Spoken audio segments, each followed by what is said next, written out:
আসসালামু আলাইকুম, সবাই কেমন আছো? আশা করি যেখানে আসো ভালো আছো, সুস্থ আছো। আল্লাহর অশেষ রহমতে আলহামদুলিল্লাহ আমিও ভালো আছি। আজকে আমি আপনাদের সাথে অনেক মজাদার একটা রেসিপি শেয়ার করব। রেসিপিটা হচ্ছে আজকে আমি আমলকি দিয়ে আচার বানাবো। তো এখানে আমি আমলকি নিয়ে নিয়েছি, আর আমলকিগুলো হচ্ছে বাজার থেকে কিনা, সেই কারণে একটু দাগ পড়ে গেছে উপরে। আর এখানে আমি আমলকির আচার বানানোর জন্য শুকনো উপকরণগুলো নিয়ে নিয়েছি মশলা বানানোর জন্য। তো এখানে নিয়েছি মেথি, আস্ত সরিষা, জিরা, মরি, তারপরে হচ্ছে ধনিয়ার বিচিগুলা, আর এখানে নিয়েছি লাল মরিচ 3টে। তো এইসব উপকরণ আমি ভেজে তারপর গুঁড়া করে নেব, ব্লেন্ডারে ব্লেন্ড করে নেব। আপনাদের কাছে শিলপাটা থাকে, বেটে নিতে পারেন। আমি আমলকি আধা কেজি নিয়েছিলাম, তো আধা কেজি থেকে 3-4টা খেয়ে ফেলেছি, বাকিগুলা দিয়ে আচার বানাচ্ছি। তো এখন আমি কিছুটা পানি একটা হাঁড়িতে গরম করে তারপর সেইটাতে আমলকিগুলা দিয়ে দিচ্ছি। আমলকিগুলো আমি 10 মিনিট পর্যন্ত সিদ্ধ করব। 10 মিনিট পর ফিরে আসছি, আর এই যে আমার আমলকিগুলোতে কালার চেঞ্জ হয়ে গিয়েছে। এখন এগুলা নামিয়ে আমি পানিগুলো শুকিয়ে নেব। এটার গায়ে যতগুলো পানি আছে সব শুকিয়ে নেব, আর তার সাথে ঠান্ডাও হয়ে যাবে। এই যে এইগুলা যখন এইভাবে দেখবেন সিদ্ধ করার সময় এইভাবে ছুটে যাচ্ছে, তো তখনই নামিয়ে নেবেন। এখন এগুলো আমি ঠান্ডা হতে দিচ্ছি। ঠান্ডা হওয়ার পর পানিগুলো শুকিয়ে যাবে, তখন আমি সবগুলা বিচি ছাড়িয়ে নেব। এই যে এগুলার বিচি ছাড়িয়ে নেব এখন। আর আমি গরম মশলাগুলো এখনও আমি রেডি করিনি, করব। এগুলা ভেজে তারপরে হচ্ছে ব্লেন্ডারে ব্লেন্ড করে নেব গরম মশলাগুলো। আর এই আমলকির আচারটা অনেক উপকারী একটা আচার। আমলকি এমনিতেই অনেক ভালো হয় খেলে। তার উপরে এখন যে শীতের দিন, সর্দি কাশি ঠান্ডা লেগেই থাকে।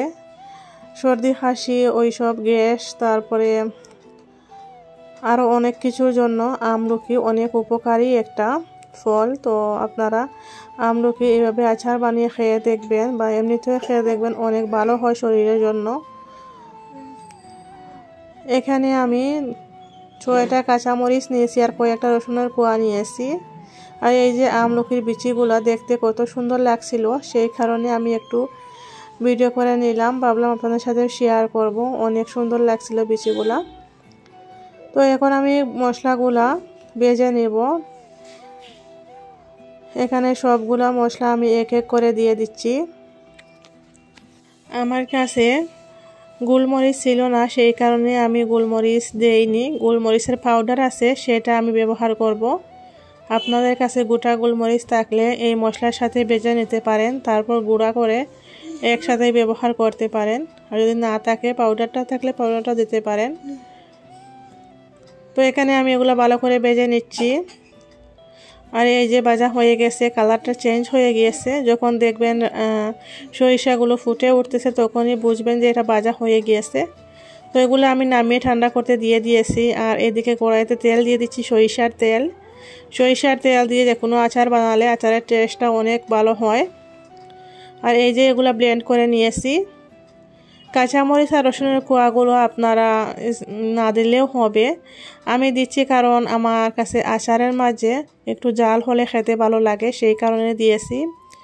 আর রসুনের কোয়াগুলো দিলে টেস্টটা আরও একটু অন্যরকম লাগে খেতে। আপনারা না চাইলে নাও দিতে পারেন।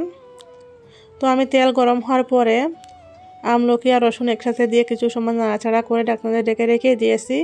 আর এই যে কাঁচামরিচগুলো আমি একটু এইভাবে চাকু দিয়ে চিড়ে নিচ্ছি। তো এখন আবার কাঁচামরিচগুলো দিয়ে দিলাম। কাঁচামরিচ দিয়ে উল্টে পাল্টে দিচ্ছি ভালো করে। এখন পরিমাণ মতো লবণ দিয়ে দিলাম। লবণ দিয়ে আর একটু ভালো করে নাড়াচাড়া করে নিচ্ছি।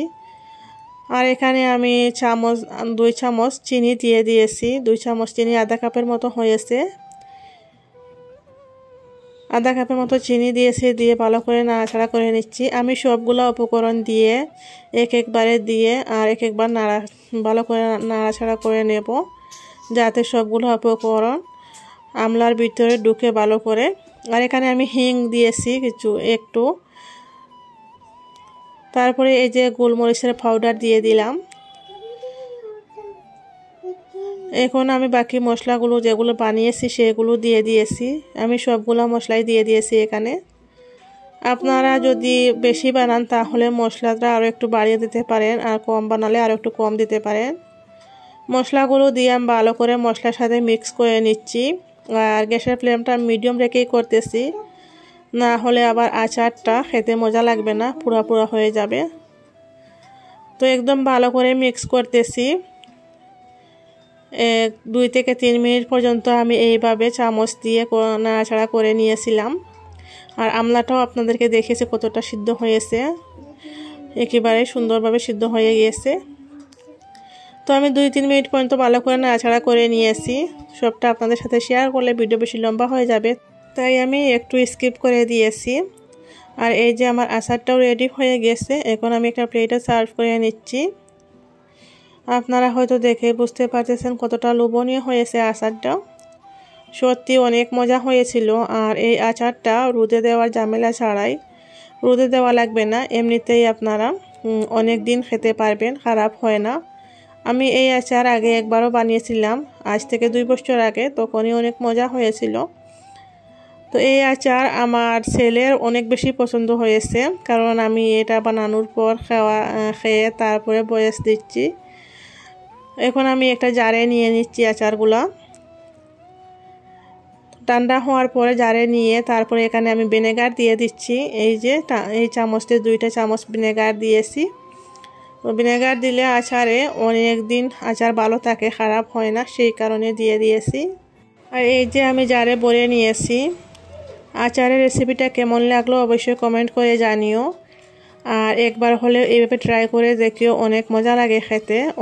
আমলার অনেক উপকারিতা বলে শেষ করতে পারবো না। আজকের মতো ভিডিওটা এখানেই শেষ করতেছি।